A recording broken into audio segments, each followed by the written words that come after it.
Good morning. My name is Matt Quinn. I'm the Deputy Director at Secret Service. I'm joined by Chief of Secret Service Police Richard McCauley and Assistant Chief Secret Service Police Andrew Ackley. Happy to take any of your questions on this shooting this morning or any other subjects. In what way were you involved in this shooting? We're here to support MPD. We're very close to our Foreign Missions branch. Many people don't realize that one of Secret Service's missions is to patrol our foreign diplomats, foreign dignitaries here in the region. The unit's called Foreign Missions, so we are patrolling this area along with MPD all the time. Could you talk about the FBI announcing that it thwarted additional attack on the White House UFC event? First off, is there anything else you can say to that? Yeah, I will. I'll tell you a phrase I learned early in my career in the New York field office, and that's don't choke on your own smoke. Anyone that believes that case was worked in a bubble is naive. I'll tell you the Secret Service led that investigation from the beginning. I'll tell you that it's ongoing. In order to maintain the integrity of the investigation and the security plan, we chose not to leak it. What do you think was being planned, and how serious a threat do you think this was, the UFC?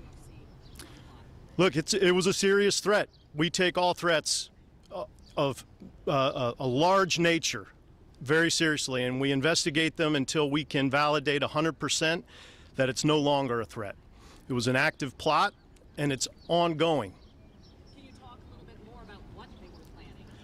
They were planning to attack the Freedom 250. Some of what you read this morning's accurate. I'm not going to get into too many details because, like I said, this is still an active, ongoing investigation. Just because we're done with Freedom 250 or that particular event doesn't mean we're going to stop. There are still suspects at large, and we're going to work it until everyone's been identified. They were planning to use drones. That is not something that we have seen in this town before. I mean, can you kind of talk about this plot, what they were planning, and how it was unique? I'd say it was unique due to the numbers involved, the level of planning involved.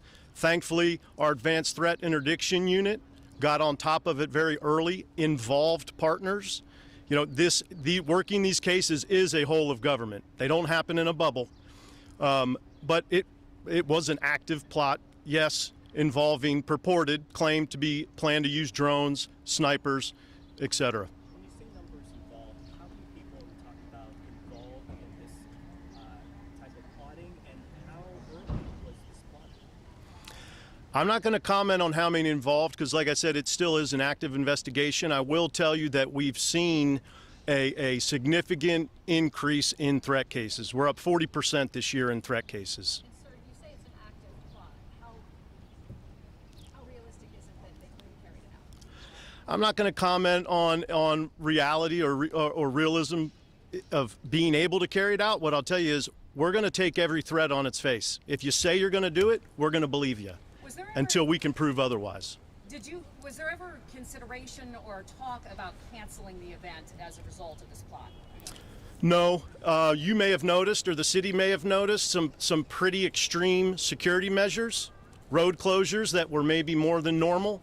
Those were largely due to our great partners at MPD and the mayor's office that we have to work with in order to execute the overall security plan. We did a lot, and we're 100% confident that we knew locations, level of planning, level of response.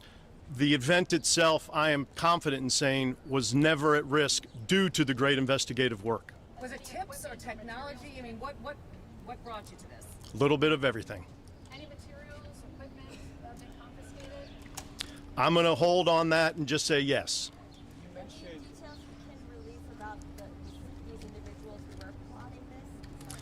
Not at this time. I want to maintain the integrity of the investigation, and we will put it out at the right time. you mentioned that your department chose not to leak this. What do you mean by that, and how upset are you that Cash Patel figured this out? I'm not going to comment on who or what. I'm going to tell you that we, the Secret Service, made a conscious decision to maintain the integrity of the security plan and the ongoing investigation. You said something about snipers. Can you elaborate on that? So this was drones and snipers? Oh, and other techniques that they were plotting to attack the event. Again, The event was never at risk, period. And again, how early did you guys first find out about this? Enough time to make sure we could guarantee the event was safe. We're talking about weeks, months? Not quite that much. One more. What did you say about the work your agents and officers did to Hold on that one second. I'm sorry. How many people arrested? What were they charged with? There have been arrests. Not going to comment on charges or numbers. Last one. Last one right here. What do you want to say about the work your agents and officers did to help thwart this attack? Look, the men and women in the Secret Service are tremendous every single day. You all know the level of incidents we've had in this city and around the country in the last 12 to 48 months. They're doing tremendous work. They're working day and night. I can assure you many of them did not sleep until the early mornings of yesterday and are back at it again today. They're doing great work. Thank you all very much. Thank you.